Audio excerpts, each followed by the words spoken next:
Salut tout le monde, ici Pegajinka, bienvenue dans cette nouvelle vidéo où je vais vous donner mes premières impressions sur Beyblade X. Alors, c'est une vidéo à chaud, c'est une vidéo que je tourne juste après avoir testé dans le nouveau stadium cette nouvelle génération. Donc évidemment que mes avis peuvent varier dans les prochains mois ou même dans les prochains jours en fonction des tests un peu plus approfondis. Mais je me suis dit quand même que ce serait intéressant de vous faire une vidéo sur mes premières impressions et sur ce que j'ai un peu ressenti vis-à-vis des sensations de jeu, des nouveautés, etc., etc. Alors au niveau des produits que j'ai, parce que je les ai pas tous, j'ai le nouveau Stadium, j'ai les 4 premières toupies et le remake de Transer Spiral. J'ai les deux types de lanceurs, le grip, et il me semble que du coup il me manque juste le Bay Battle Pass que j'ai pas. Et en vrai il m'intéresse pas tant que ça. L'application en fait elle est disponible que au Japon, en japonais. Bon ça à la limite c'est pas trop un problème. Il y a uniquement des trucs qui sont dispo au Japon dessus, c'est-à-dire que les tournois, les toupies à gagner, etc. c'est uniquement au Japon. Donc personnellement j'y vois pas trop l'intérêt. Tout ça pour un truc qui me dit oh là là t'as lancé X puissance, t'es trop fort. Franchement la flemme. Et puis ça coûte 40 balles cette merde hein, quand même. D'ailleurs j'aimerais faire une parenthèse sur une rumeur qu'il y a eu, j'ai pas compris d'où elle est venue. C'est la rumeur comme quoi Beyblade X serait international et que du coup Takara ferait des toupies à l'international. Alors, enfin pardon, vous êtes con ou... Parce que les produits sont en japonais, ils sont vendus uniquement au Japon, l'application est disponible uniquement au Japon en japonais, et tu peux pas mettre ton nom de blader, comme il l'appelle, donc ton pseudo, autrement qu'en katakana et en hiragana. Tu peux pas mettre de romaji, par exemple. Alors, pour ceux qui n'ont pas capté ce que j'ai dit, les hiragana et les katakana, c'est les caractères de base pour écrire en syllabes japonaises, et t'as les romaji qui sont nos caractères à nous, donc les caractères de romanique. Je suis une merde en culture, ne me jugez pas. Et qui, du coup, sont dans notre alphabet, mais ils sont disponibles aussi au Japon, etc. Enfin bref. Mais t'as pas le droit d'écrire ton nom dans les caractères les plus représentés dans le monde. C'est pas un signe un peu avant-coureur que ce sera disponible uniquement qu'au Japon. Donc bref, l'application, j'ai un peu testé, elle est cool en vrai. Moi j'aime bien le fait qu'il y ait en fait les différentes pièces disponibles. Tu puisses regarder, il y a des modèles 3D, c'est sympa, il y a les descriptions officielles qui sont vachement précises. D'ailleurs, j'en profite pour du coup faire une petite parenthèse. Justement, j'ai fait un petit Google Doc avec les descriptions des pièces ainsi que leur spec, donc poids, hauteur, etc. Et vu qu'on est au début de la génération, bah, j'ai pris le temps de justement mettre le truc à jour assez régulièrement, donc n'hésitez pas à aller voir. Voilà, ce serait relativement cool, et puis je pense que ça peut servir à pas mal d'entre vous. Voilà. Pour rentrer dans le vif du sujet, qu'est-ce que j'ai pensé de cette nouvelle génération? Alors, j'ai vraiment kiffé, et j'ai eu des surprises que j'avais pas prévues en voyant les vidéos de présentation. Je m'explique. En gros, je savais que c'était une nouvelle génération centrée sur le stadium, un peu comme 0G, que c'était un peu plus centré sur l'offensivité, même si on va y revenir et c'est un peu plus compliqué que ça. Qu'ils avaient implémenté un bout de chaque génération, donc le burst, le metal et bah, les origines avec Bakuten. Mais il y a plein de trucs auxquels je m'attendais pas forcément. Déjà, je vais parler un peu des lanceurs, enfin des lanceurs et accessoires.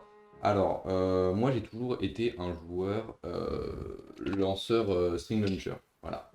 Du coup, ils ont renommé les launchers d'ailleurs, parce que ça avant c'était un Bay Launcher et ça c'était un Light Launcher, et du coup ils ont renommé ça en String Launcher et l'autre c'est un Winder Launcher, donc c'est bien parce que ça fait vraiment la distinction entre les deux. Moi j'ai toujours été un joueur String Launcher pour une raison très simple, c'est que putain, les lanceurs ils craquent tout le temps. Au bout de 5 utilisations, t'as niqué la moitié d'écran. C'était chiant. C'était chiant, faut dire les termes. Et commencez pas à me sortir, oui, Takara c'est mieux, ta gueule. C'était exactement pareil. Donc j'étais un joueur String Launcher, et même au niveau du feeling, je m'y retrouvais un peu plus. Et force est de constater que bah, les Winder Launcher de cette génération m'ont fait quand même changer d'avis.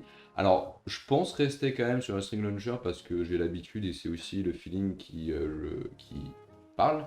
Mais mine de rien, les lanceurs de cette génération sont putain de super bons au niveau du feeling, que ce soit le Winder ou le String Launcher, donc n'hésitez pas à tester les deux pour voir lequel vous préférez. Autre chose, ils ont changé les griffes des lanceurs. On avait deux griffes jusqu'à là, et là on en a trois. Et le système de fixation est 100 fois meilleur. Genre vraiment, j'ai eu très peu. de phénomènes que j'avais dans Metal Fight ou dans Burst, c'est-à-dire de mettre ta toupie, qu'elle tombe, ou alors que pendant ton lancer, t'es une griffe qui penche et que du coup tu rates ton lancer à cause de ça. J'ai vraiment eu très peu de trucs comme ça sur tous mes tests, et c'est vraiment très cool. Alors à voir si c'est par rapport à l'usure du matos, ou si c'est le système qui est bien pensé. En tout cas, pour l'instant, j'ai trouvé ça relativement cool. Concernant le launcher grip, alors je vais être honnête.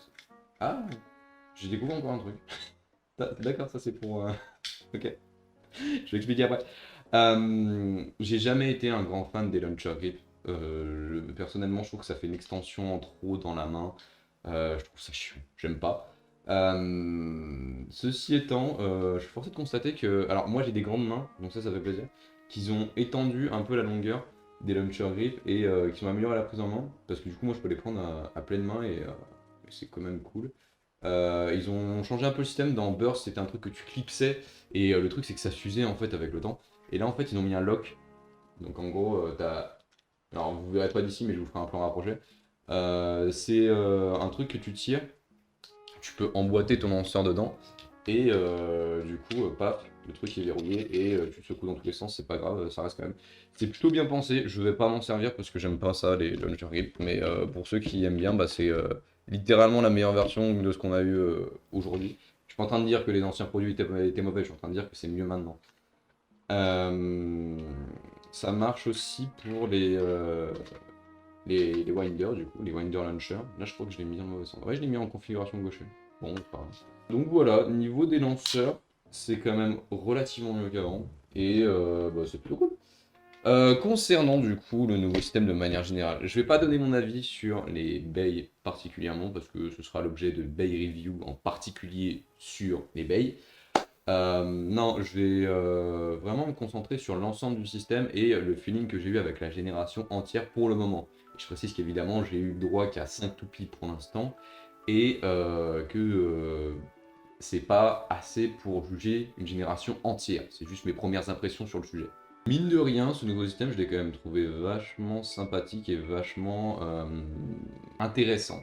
C'est-à-dire que au premier abord, tout le monde se disait oui, oh là là, ils ont nerfé les toupies type endurance, type défense pour axer sur l'offensivité. Ça déséquilibre le jeu, mais dans l'autre sens. Alors, sachant qu'il y avait des gens qui étaient là en mode non, mais si le jeu Beyblade il est équilibré, qui ont commencé à tourner leur verse en mode oh putain, le jeu est toujours déséquilibré. J'étais en mode les gars. Mais outre ça, les tests que j'ai fait là m'auront confirmé l'idée que j'avais à la base que non, la nouvelle gimmick de cette génération, donc le Extreme Dash, est pas gratos en fait. C'est pas un cheat code en mode tu lances ta toupie de type attaque dans le stadium, elle fait son tour, elle fracasse la toupie adverse et c'est bon, t'as 3 points, merci, au revoir. Non, c'est un vrai lancer spécial, c'est une vraie technique de lancer qui nécessite une maîtrise, une stabilité, un angle en particulier, et qui surtout est contrable par l'adversaire. Je prends par exemple le cas de Wizard Arrow, qui du coup est une toupie type endurance et qui est celle qui est censée être le plus victime de ce système-là. Elle a une pointe du coup sphérique qui permet de tourner autour du centre du stadium et pas mal de fois elle a esquivé de 3 X-Dash. Donc il y a vraiment un coup à jouer. Et pareil pour Night Shield, du coup, qui est la deuxième toupie, on va dire, au style défensif de cette génération. Elle encaisse très bien les différents X-Dash, hein, elle en a encaissé plusieurs d'affilée dans une partie que j'ai vue, et elle arrive quand même à garder son inertie et à contrer le type attaque. J'ai déjà vu un X-Dash raté, faire rebondir Night Shield pour qu'elle revienne sur l'autre et la sortir dans le extreme finish. Le truc est quand même vachement bien pensé et je trouve pour l'instant qu'on a quand même quelque chose de relativement équilibré et ça me fait plaisir à dire. Mine de rien, pour le système de points, etc., je m'attendais en fait quand je voyais les vidéos à avoir un peu trop de extreme finish et que du coup les parties aillent un peu trop vite. C'est pas le cas. C'est vraiment une gimmick qui se provoque et qui, du coup, est difficile à faire. Et par conséquent, qui, du coup, arrive pas si souvent que ça. Euh, Ce qui fait que, du coup, on a littéralement le jeu qui a pas trop changé. On a toujours des spin finish. Le premier combat que j'ai fait s'est terminé en spin finish. On a toujours les over finish, on a toujours les bursts, et on a toujours et on a le extreme finish qui vient se rajouter et qui est pas si commun que ça, quoi. Ça arrive, j'aurais tendance à dire que ça arrive à peu près aussi souvent qu'un burst, donc c'est ok. Euh, Tout ça pour dire que du coup le jeu reste quand même relativement stable par rapport à ce qu'on a vu auparavant, mais que les nouveautés apportées viennent pas bousculer tout ça. Et bah ça, mine de rien, moi je trouve ça quand même plutôt cool. Quoi d'autre à rajouter concernant, on va dire, les défauts, peut-être les inquiétudes que j'ai pour l'instant, c'est au niveau du matos. Alors effectivement, le fait qu'il y ait des engrenages tout autour du stadium et sur les pointes, j'attends de voir au niveau de l'usure comment ça va donner. Et même concernant la violence des combats, j'ai eu pas mal de témoignages de gens qui avaient leurs pièces qui étaient fissurées, endommagées ou quoi que ce soit après seulement quelques combats. Alors moi je regarde, mais non, moi ça va là pour l'instant. C'est ok. Je regarde à peu près toutes mes pièces, mais j'ai regardé juste avant et franchement, non, pour l'instant je m'en sors bien. Alors après, oui, ça a été le cas de toutes les générations auparavant. Il y a eu des changements à faire à chaque fois. Mais effectivement, ça fait un peu chier pour ceux qui auront voulu commencer cette génération le plus tôt possible. À voir. À voir ce que ça donne. Personnellement, j'attends de voir l'évolution des produits, voir si c'est juste des renforts matériels avec différents plastiques ou que ce soit des trucs un peu trop techniques, ou s'il y a vraiment des défauts de conception pure dans le design du truc. Comme par exemple, à l'époque c'était Victory Valkyrie, les ailes en fait étaient creuses et ils ont rajouté des renforts parce que vraiment le design était trop peu bien pensé.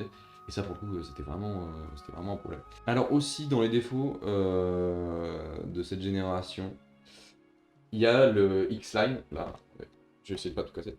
Le X-Line que vous voyez là, en fait, si vous voulez, à un moment donné, il y a des creux, je vais essayer d'en faire là, là.